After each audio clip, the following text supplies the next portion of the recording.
The other day I got yet another great question. I'm going to ad-lib it a little bit, but the question was pretty much, hey, I've got my right hand technique down. I've been working on my bum ditty, my Frailing Strum, and I'm feeling pretty good about that part of it, but as soon as I use my left hand, the wheels fall off the cart. And I know how that feels. So I was thinking, what's an easy way to solve for that? And there are easy ways, but I don't know if it's easy to explain. So I'll do my best. The first thing is why do we learn the basic Frailing Strum, and why do we do it for a month mindlessly and get that part of the banjo playing down so that it's reflexive? The reason why is because when you do start to add dynamics, or even something as straightforward as chord changes, we can focus all our mental energy on getting this right without interrupting what's going on here. So if you're kind of new to clawhammer banjo or frailing banjo, as a refresher, and there's a lot of great videos out there, basic Frailing Strum pretty much means it's kind of like this.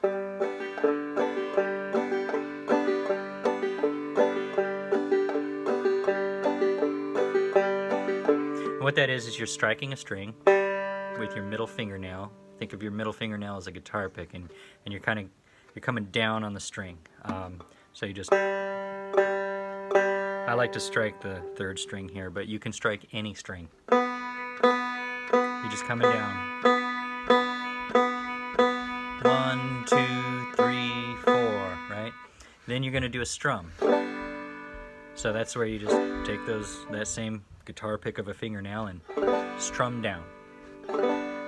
So alternate that. Strike, strum, strike, strum, strike, strum, strike, strum.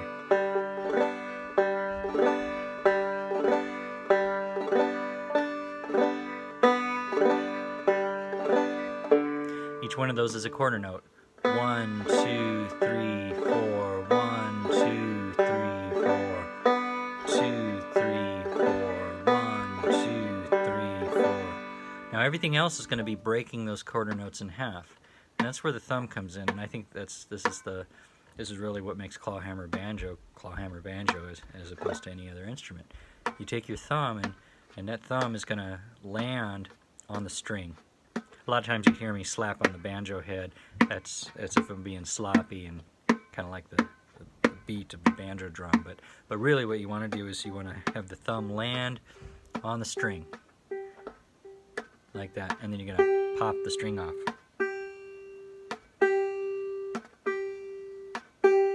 So you're going to use that to break a note in half. So if you strike a string and then you strum, after strumming, see your thumb is in position, very naturally just pops off. So it's going to be strike, strum, thumb, strike, strum, thumb, strike.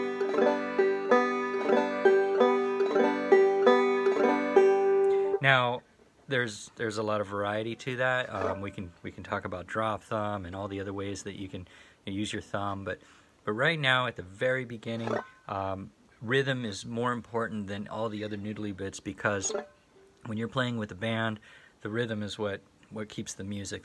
Most of the time people aren't going to hear all the other fancy stuff that you throw in. So get really good at the fundamentals.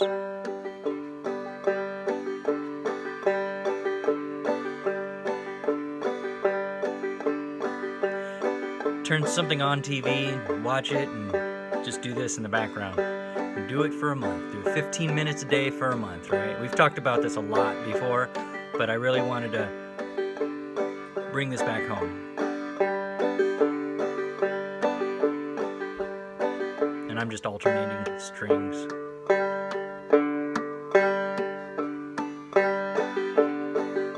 And just practice with all the strings. And then we'll stop right there as far as right hand technique goes. We're going to focus more on what's going on with the left hand now. Now the first thing that is sort of a barrier to overcome is changing those chords, right? So you've got your basic Frailing Strum, and then you went online and you looked up, man, I want to throw a C chord in there, because right now if I'm playing open G tuning, well, I'm playing a G chord. Well, now I want a C chord. back to G. And why not a D?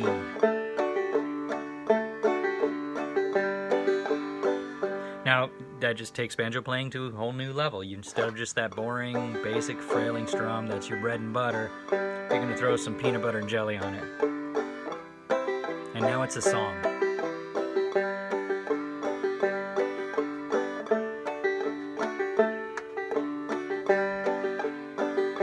Now, it's still very basic. I'm not doing anything other than the basic Frailing strum, which is 1, 2, and 3, 4, and, or at that pace it's 1, 2, and 3, 4, and 1, 2, and 3, 4, and 1, 2, and 3, 4, and...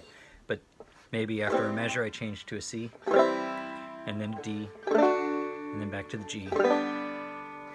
I'm not going to talk a whole lot about chords here. What I really want to talk about is changing chords. But as a quick reminder, a C chord is going to be your ring fingers on the first string, second fret, your pointer fingers on the second string, first fret, your middle fingers on the fourth string, second fret. And there's a bazillion chord charts out there, so download it and get familiar with these chords. And then the D, I like to do pretty much an easy D here, which is you take your ring finger and you put it on the first string, fourth fret, your middle finger is going to be on the second string, third fret, and your pointer finger is going to be on the third string, second fret. You're going to see in the chord charts they're going to do the four finger version. If you're learning, don't waste your time with that right now. You'll get back to it and you're going to use it, but right now, if you don't play that ring finger, that note is a D, so guess what? It works for the D chord. This is a lot easier to learn. So we'll circle back and talk more about chords, the easier chords, the harder chords, but right now we're just learn those three chords. You get the free one, which is a G chord. You got your C chord and your D chord, and then a G, right? All right, now so what we're going to do is, at what point while I'm doing the basic Frailing strum can I come in with that C chord? So practice just changing chords. That's going to be the hardest part.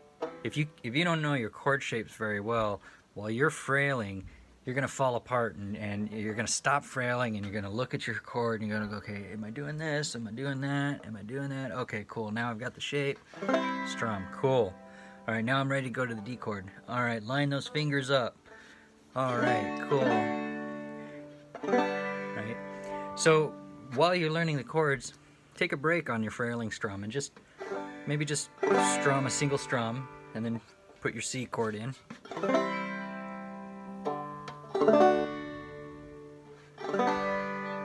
That's music, that's a song. You're just doing, one strum for the whole measure. 2, 3, 4, 2, 3, 4, 2, 3, 4, 2, 3, 4. Do that a lot. Get comfortable. But what you're going to do is when you go to place your hand down for that C chord, so first you're going to play the G. 1, 2, 3, 4. 1, 2, 3, 4. 1, 2, 3, 4. And in doing so, maybe it takes you a couple beats to get that chord shape right. So while you're doing the strum, 2, 3, 4. So in the middle of it, get your hand there in position, ready to go, well before you strum, right? So 1, 2, 1, 2, 3, 4. 1, 2, 3, 4. 1, 2, 3, 4. Now, as you get better, you're going to be able to drop that chord in pretty much on the beat. So it's 1, 2, 3, 4. 1, 2, 3, 4. 1, 2, 3, 4. 1, 2, 3, 4. 1, 2. You can go faster. 1, 2, 3, 4. 1, 2, 3, 4. 1, 2, 3, 4. 1, 2, 3, 4. And it's a lot of muscle memory. You can read it and you can understand it, but until your hand does that exercise a couple hundred times, your muscles have to remember it almost more than your brain has to remember it. You want to get it to the point that it's a reflex. And the really great news here is that most of the folk songs that you're going to learn, they're going to use those three chords. There's a lot of outliers, there's a lot of exceptions to that, but for the most part, to become a banjo player, you just got to learn those three chords and you can start singing and having fun. So learn those three chords. And then when you're ready to learn another set of chords, the same discipline applies. Learn the chord shape and then practice switching between your chords. It just, the position of your fingers, you know, you should be able to, without holding the guitar chord, or without holding the banjo neck, you should be able to go C, D, G, and just know from memory, right? Now once you've got that done, let's go back to the basic Frailing strum.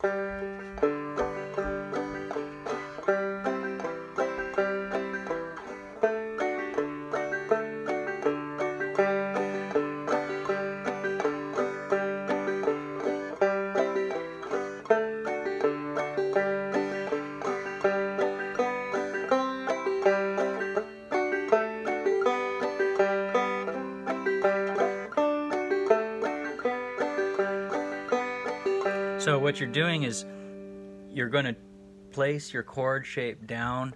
You're not going to stop.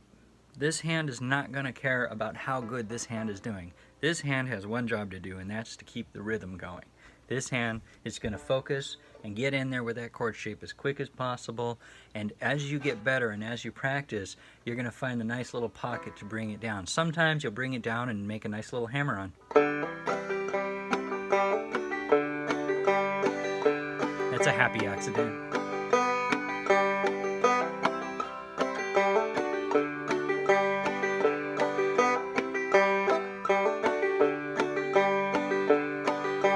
So yeah, if you come in a little early or come in a little late, the worst that's going to happen is you're going to make a little hammer-on sound.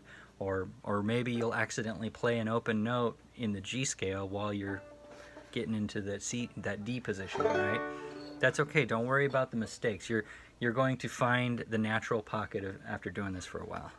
But now that you've got chords down, let's talk a little bit about the dynamics themselves, right? So maybe you just want to play open G, but you want to throw some hammer-ons, pull-offs, and slides, and you've been working on those, right?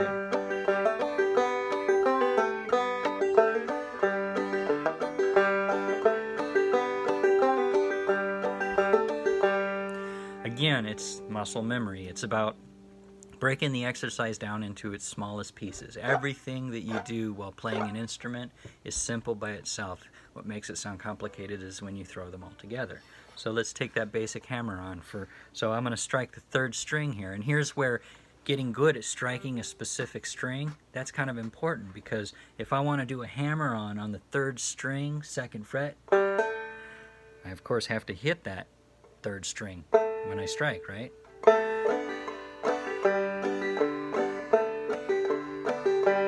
And you can practice just by putting the finger down before you do the hammer-on. And then when you're ready, you can start doing hammer-ons.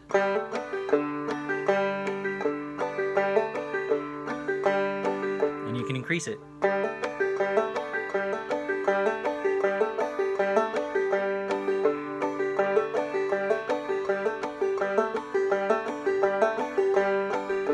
Technically, that hammer-on is supposed to represent an eighth note, breaking up that quarter note. You're probably going to get the timing a little off as you're getting comfortable with it, but again, it's muscle memory. And use your ears. Your ears are very much a part of this process. What sounds good is probably going to be good, so.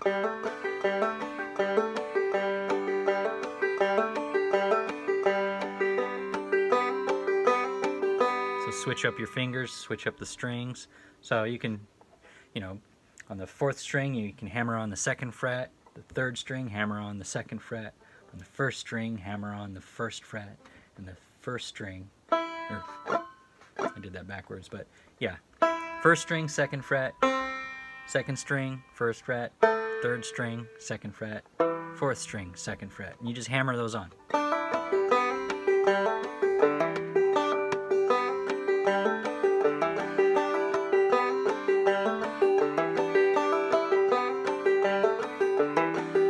Now let's say you're ready to do a pull-off. Well, your finger's already down, you can go.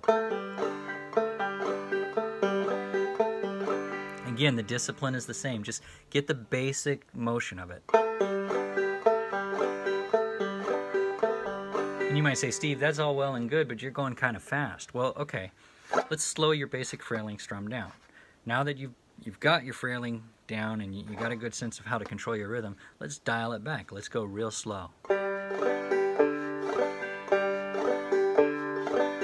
Slower. 1, 2, 3, 4. 1, 2, 3, 4. 1, 2, 3, 4. 1, 2, 3, 4. 1, 2, 3, 4.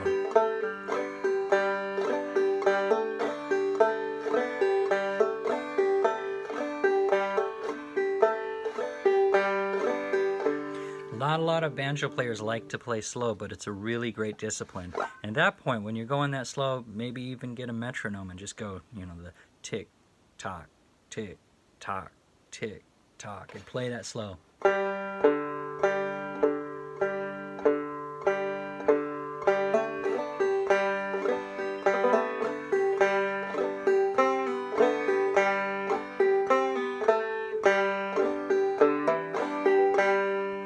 So the hardest part about working that left hand in between, weaving it in between the regular basic Frailing strum is getting your timing right.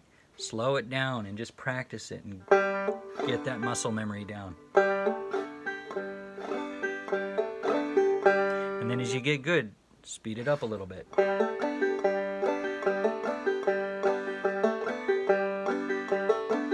And then eventually we all can't resist. We try to do.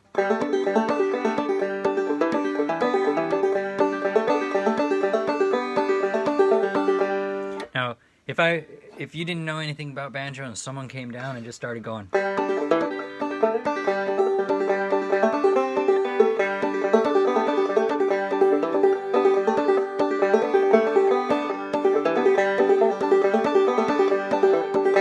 might go, wow, hot dang, that's really fast, he's playing really good, but all we're doing here is just those very basic hammer-ons, pull-offs, and slides. Didn't even do a chord change that time. That was basic Frailing strum the whole time.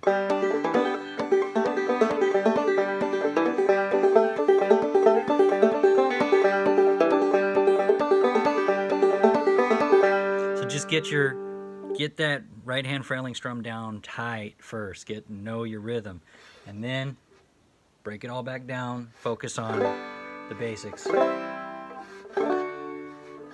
Chord shapes.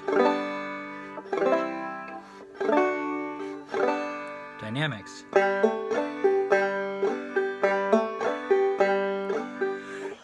Shoo! Bless me. All right. And then you can take those chord shapes and sprinkle in the dynamics. So you go.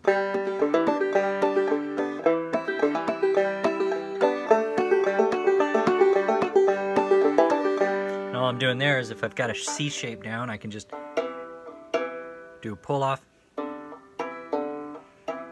or do a hammer on. And I can do that with any finger. Same thing with the D shape.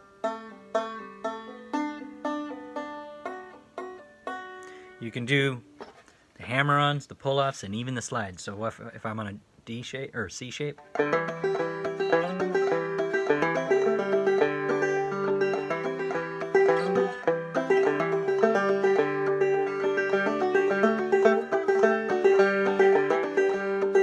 right?